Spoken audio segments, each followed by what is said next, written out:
नगर निकाय चुनाव को लेकर की गई प्रेस ब्रीफिंग। लहरियासराय स्थित अंबेडकर सभागार में जिला निर्वाचन पदाधिकारी सह जिला दंडाधिकारी राजीव रोशन एवं वरीय पुलिस अधीक्षक अवकाश कुमार की संयुक्त अध्यक्षता में प्रेस ब्रीफिंग आयोजित की गई। संवाददाताओं को संबोधित करते हुए जिलाधिकारी ने बताया कि 18 दिसंबर को पूर्वाह्न 7 बजे से लेकर 5 बजे अपराह्न तक नगर परिषद बेनीपुर, नगर पंचायत बहेरी, नगर पंचायत हायाघाट एवं नगर पंचायत कुशेश्वर स्थान पूर्वी के कुल 74 वार्ड के 133 मतदान केंद्र पर मतदान कराया जाएगा। कुल मतदाताओं की संख्या 99,370 है, जिनमें 5 महिला मतदान केंद्र, 5 आदर्श मतदान केंद्र बनाए गए हैं। 7 मतदान केंद्रों का सीधे वेबकास्टिंग भी किया जाएगा। शांतिपूर्ण मतदान संपन्न करवाने हेतु कुल 52 सेक्टर पदाधिकारी प्रतिनियुक्त किए गए हैं तथा 20 ईवीएम क्लस्टर बनाए गए हैं। 7 जोनल दंडाधिकारी, 4 सुपर जोनल दंडाधिकारी बनाए गए हैं। पर्दानशी मतदाताओं की पहचानने के लिए महिला कर्मियों को लगाया गया है। इसके अलावा कई अन्य बातों की जानकारी अधिकारियों के द्वारा दी गई। हम लोगों के यहाँ टोटल मतदान केंद्र 74 बनाए गए हैं इन 4 इकाइयों में।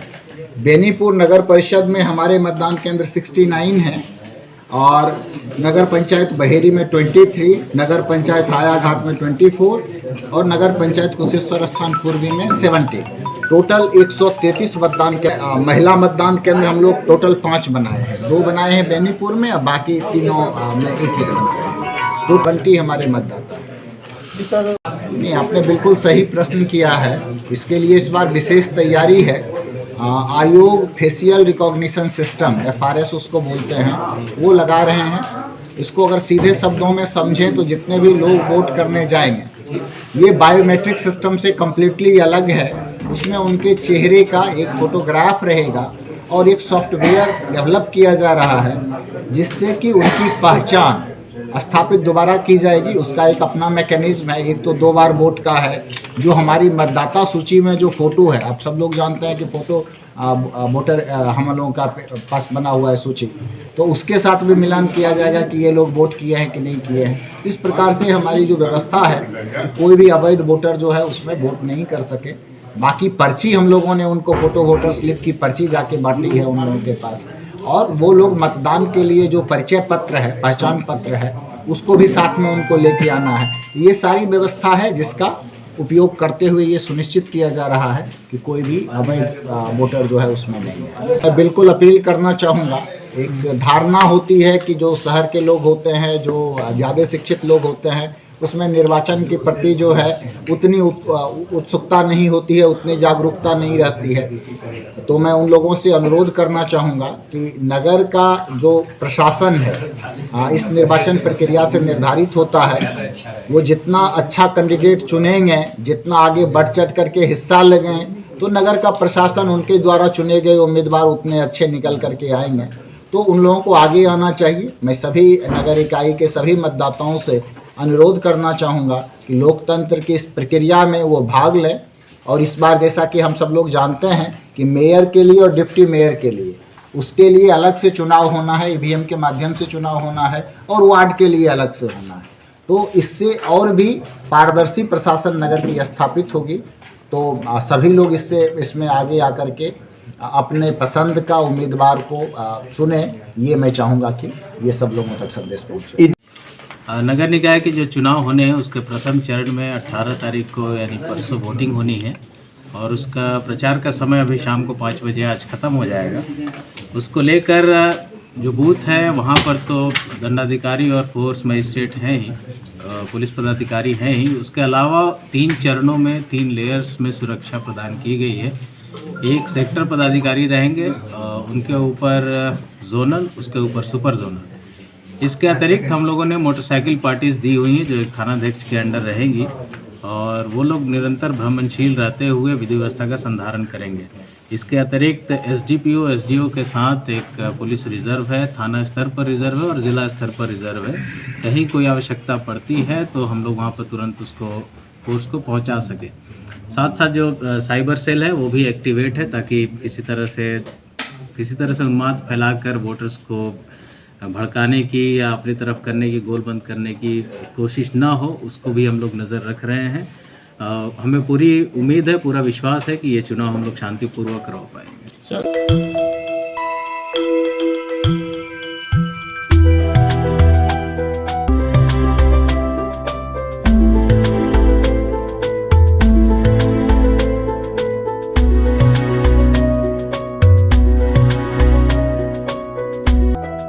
मिथिला विश्वविद्यालय के जुबली हॉल में अखिल भारतीय विश्वविद्यालय कर्मचारी महासंघ का 14वां अधिवेशन एवं राष्ट्रीय सेमिनार हुआ प्रारंभ।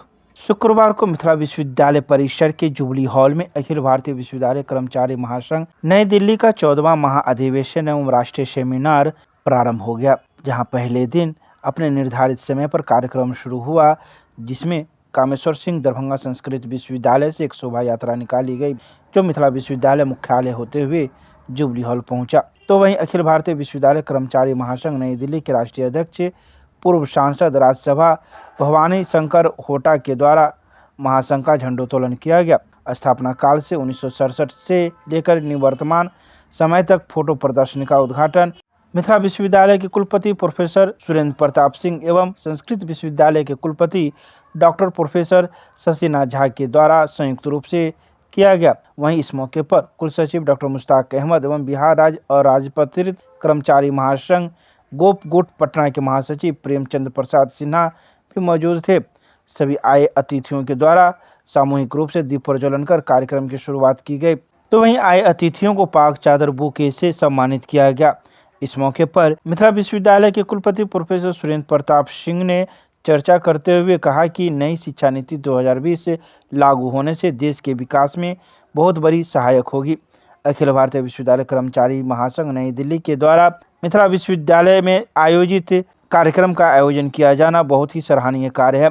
इससे देश के विभिन्न राज्यों से आए हुए प्रतिनिधियों को जानकारी मिलेगी और फायदा होगा। इसके अलावा अन्य मुख्य अतिथियों के द्वारा भी कई प्रकार के विचार इस कार्यक्रम में प्रस्तुत किए गए। हमारा जो कार्यक्रम है 3 दिवसीय कार्यक्रम है 16, 17, 18 दिसंबर 2022।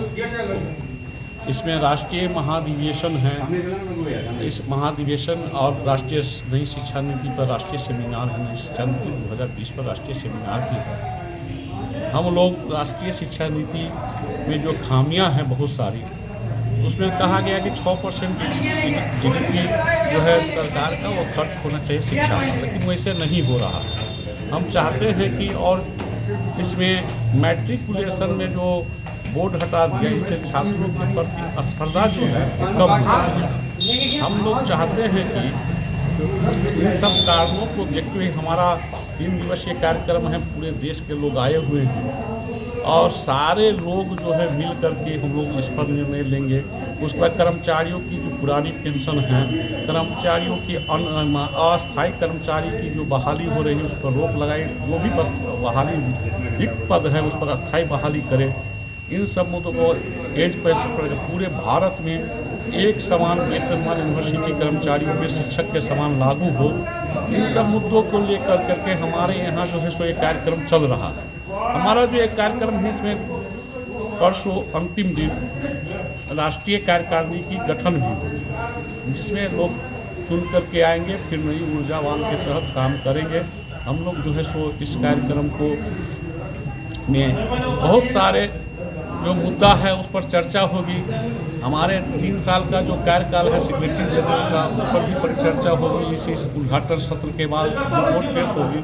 उस रिपोर्ट पेश होने के बाद सारा जो है मुद्दे पर काम होंगे। हम लोग इस काम को जो है देश में जो है कर्मचारियों की समस्या जितनी है और हम लोग मिलजुल करके शिक्षक कर्मचारी मिल करके इस समस्या का समाधान करने के लिए आज का ये पूरे देश स्तर पर है। यहाँ जो पारित होगी वो शिक्षा जगत के लिए एक महान जो है सो योजना पारित होगी, जिसमें कर्मचारियों के लिए पूरे देश में जो है लंबित जितनी मांगे हैं, जो समस्या है उस पर विस्तार से परिचर्चा होगी। क्या नाम हुआ? शंकर यादव, प्रदेश अध्यक्ष, बिहार राज्य विश्वविद्यालय कर्मचारी महासंघ। लायंस क्लब दरभंगा टाउन के द्वारा पर्यावरण जागरूकता के लिए निकाली गई rally. Lions club Darbhanga town ने पर्यावरण की जागरूकता हेतु एक स्कूल के बच्चों की रैली निकाली। दरभंगा के वायु के दूषित होने पर इस रैली द्वारा स्वच्छता हेतु संदेश दिया गया। शुक्रवार को आयोजित इस रैली के बारे में रैली के संयोजक कल्याण अमरनाथ सिंह ने बताया कि यह रैली 6 नाका से निकाली गई, जिसमें स्कूल के लगभग 150 बच्चों ने भाग लिया। बच्चों के हाथों में पर्यावरण जागरूकता हेतु तख्ती लेकर 6 नाका से लगभग 2 किलोमीटर की दूरी तय कर आयकर चौक तक पैदल मार्च किए गए। पूरे रास्ते में यातायात थाना के प्रभारी नीलमणि अपने यातायात बल के साथ यातायात व्यवस्था को दुरुस्त करते नजर आए। इस रैली में मिडोना इंग्लिश स्कूल, महात्मा गांधी शिक्षण संस्थान, Cinderella English school, mount summer convent एवं अन्य स्कूल के बच्चों ने भाग लिया। क्लब के पूर्व अध्यक्ष SM माइकल, पूर्व गवर्नर पवन कुमार सुरेका, उपाध्यक्ष अनिल कुमार सिंह सहित लायंस क्लब के कई सदस्य शामिल थे। मिथिला विश्वविद्यालय के भौतिकी विभाग के तत्वाधान में 21-22 फरवरी 2023 को दरभंगा में होगा अंतर्राष्ट्रीय सेमिनार का आयोजन। मिथिला विश्वविद्यालय के कुलपति प्रोफेसर सुरेंद्र प्रताप सिंह के आदेश से विश्वविद्यालय भौतिकी विभाग के तत्वाधान में आगामी 21 एवं 22 फरवरी 2023 को recent advances in nano science, nano technology and advance functional materials विषय 2 दिवसीय अंतर्राष्ट्रीय सेमिनार का आयोजन जुबली हॉल में किया जाएगा। सेमिनार में अमेरिका, जापान, दक्षिण कोरिया, चीन व भारत सहित 9 देशों के विद्वान, शिक्षक, शोधार्थी एवं विद्यार्थी ऑनलाइन तथा ऑफलाइन मोड में भाग लेंगे। आयोजन की तैयारी की रूपरेखा पर विचार विमर्श हेतु प्रतिकुलपति प्रोफेसर डॉली सिन्हा की अध्यक्षता में भौतिकी विभाग में एक महत्वपूर्ण बैठक शुक्रवार को आयोजित की गई, जिसमें संबंधित विभाग के शिक्षक, शिक्षिकाएं एवं अन्य कई लोग शामिल थे। जैसा कि हमने देखा कि यहाँ के जो स्टूडेंट्स हैं उनको रिसर्च के बारे में अभी अवेयरनेस की ज़रूरत है। जैसा कि बहुत सारे फिज़िक्स के जो अभी रिसेंट टॉपिक्स हैं स्टूडेंट्स को नहीं पता मीन्स किस डायरेक्शन में अभी रिसर्च हो रही है, क्या न्यू टॉपिक्स है, क्या न्यू ट्रेंड्स है। तो हमने इसी के लिए एक कॉन्फ्रेंस ऑर्गेनाइज कर रहे हैं हम लोग फरवरी में 21-22 फरवरी को इंटरनेशनल कॉन्फ्रेंस है, जिसकी थीम है recent advances in nano science, nano technology and advance functional materials. हम इसके थ्रू स्टूडेंट्स को, साइंटिस्ट को, एकेडमिशियन को अवेयर कराना चाहते हैं, एक प्लेटफॉर्म देना चाहते हैं जिस पर बड़े बड़े वैज्ञानिक, बड़े बड़े एकेडमिशियन आकर डिस्कस करें कि उनके फील्ड में क्या नई रिसर्च चल रही है, ताकि हमारे स्टूडेंट्स उससे मोटिवेशन ले सकें। हम लोग आ रहे हैं इसमें, और कितना ये फ़ी वगैरह रखा गया है रजिस्ट्रेशन का? हाँ, इसमें आने वाले लोग हैं, कुछ प्रोफेसर्स हैं दूसरे देशों से जो आ रहे हैं, जैसे जापान से, अमेरिका से, साउथ कोरिया से, और कुछ IIT डिफरेंट IIT से भी प्रोफेसर्स आ रहे हैं, DRDO, DST और UGC DAE, इनसे साइंटिस्ट आ रहे हैं, और कुछ दिल्ली टेक्नोलॉजिकल यूनिवर्सिटी से प्रोफेसर हैं, और डिफरेंट अच्छी सेंट्रल यूनिवर्सिटीज़ से हमारे पास मीन्स प्रोफेसर्स आ रहे हैं। और जैसे हम 19 दिसंबर को अपना रजिस्ट्रेशन लिंक रिलीज़ करने वाले हैं, तो हम उसको मीन्स प्रमोट करना चाहते हैं ताकि डिफरेंट जगह से हमारे पास रिसर्च स्कॉलर अपना एब्स्ट्रैक्ट भेज सकें, और हमारे जो डिपार्टमेंट ने कॉन्फ्रेंस ऑर्गेनाइज कराई है उसमें वो पार्टिसिपेट कर सकें। अपना संक्षिप्त परिचय बताएं। मेरा नाम पूजा अग्रवाल है, मैं assistant professor in university department of physics, Lalit Narayan Mithila university में कार्यरत हूँ, और मेरा research field photonics and meta materials and meta surface absorber in tera. इसमें सेमिनार में आप क्या हैं, किस? हाँ, इस सेमिनार में मैं एज अ कन्वेनर के रूप में काम करूँगी। Thank you. ये विभागीय शिक्षकों की ओर से एक प्रस्ताव आया कि हम लोग एक अंतर्राष्ट्रीय सेमिनार आयोजित करें, जिनका उन्होंने टॉपिक दिया recent trends in nano science, nano technology and advance functional material. तो हम लोग उस प्रस्ताव को लेके प्रतिकुलपति महोदया और कुलपति महोदय से मिले। उन लोगों ने इस बात की सराहना की, और कुलपति महोदय और प्रतिकुलपति महोदया ने इस पर अपनी संस्तुति दी कि हाँ, आप सेमिनार करें, और उन लोगों की सहमति से ही यह तिथि 21-22 फरवरी 2023 तय हुआ। और संचिका के माध्यम से भी हमने कुलपति महोदय का अनुमोदन प्राप्त कर लिया है। चूँकि प्रतिकुलपति महोदया भौतिकी विज्ञान की ही एक हस्ती हैं वो इस विषय की, तो उनका यह सुझाव आया कि आप स्थानीय जो शिक्षक हैं इस विषय के, उन सबों की एक मीटिंग बुलाइए। इसी क्रम में हमने स्थानीय शिक्षकों की एक मीटिंग बुलाई, जिसमें CM साइंस कॉलेज के डॉक्टर UK दास, डॉक्टर सुजीत कुमार चौधरी, डॉक्टर अजय कुमार ठाकुर, मिल्लत कॉलेज के विभागाध्यक्ष प्रोफेसर महेश चंद्र मिश्रा, कुंवर सिंह कॉलेज के विभागाध्यक्ष प्रोफेसर अमरुद कुमार, और विभाग के सभी शिक्षक MRM कॉलेज के विभागाध्यक्ष डॉक्टर अमित गुप्ता, मारवाड़ी कॉलेज के विभागाध्यक्ष डॉक्टर अमित कुमार सिंह, सारे लोग उपस्थित हुए। बेनीपुर न्यायालय में बेनीपुर बार एसोसिएशन के वरीय अधिवक्ता के निधन पर किया गया शोक सभा का आयोजन। बेनीपुर बार एसोसिएशन के वरीय अधिवक्ता सह अपर लोक अभियोजक गौरीशंकर मिश्रा के असामयिक निधन पर एसोसिएशन के अध्यक्ष चक्रपाणी चौधरी की अध्यक्षता में एक शोक सभा का आयोजन शुक्रवार को किया गया, जिसमें सभी न्यायिक पदाधिकारी, सभी अधिवक्तागण, न्यायालय कर्मी सहित अधिवक्ता लिपि उक्त शोक सभा में शामिल होकर मृत अधिवक्ता के तेल चित्र पर माल्यार्पण करते हुए 2 मिनट का मौन रखकर मृत आत्मा की शांति हेतु श्रद्धांजलि अर्पित की। श्रद्धांजलि सभा में उपस्थित अपर सत्र न्यायाधीश प्रथम अविनाश कुमार व अपर सत्र न्यायाधीश द्वितीय कृष्ण गोपाल ने अपने अपने संबोधन में कहा कि स्वर्गीय अधिवक्ता बहुत ही मिलनसार व मृदुलभाषी थे। उनके निधन से हम सभी न्यायिक पदाधिकारी मर्माहत हैं और मृत आत्मा के शांति के लिए भगवान से प्रार्थना करता हूं। बार एसोसिएशन के वरीय अधिवक्ता सह अपर लोक अभियोजक गौरीशंकर मिश्रा के असामयिक निधन पर आज एसोसिएशन के द्वारा एक शोक सभा का आयोजन एसोसिएशन के अध्यक्ष चक्रपाणी चौधरी की अध्यक्षता में संपन्न हुई और उन स्वर्गीय अधिवक्ता के तेल चित्र पर माल्यार्पण कर उनके मृत आत्मा की शांति के लिए 2 मिनट का मौन धारण किया गया। साथ ही उस शोक सभा में बेनीपुर बार एसोसिएशन के सभी सम्मानित अधिवक्ता के साथ साथ सभी न्यायिक पदाधिकारी, न्यायिक कर्मी एवं अधिवक्ता लिपिक मौजूद थे। सुशील कुमार चौधरी, महासचिव बेनीपुर बार एसोसिएशन।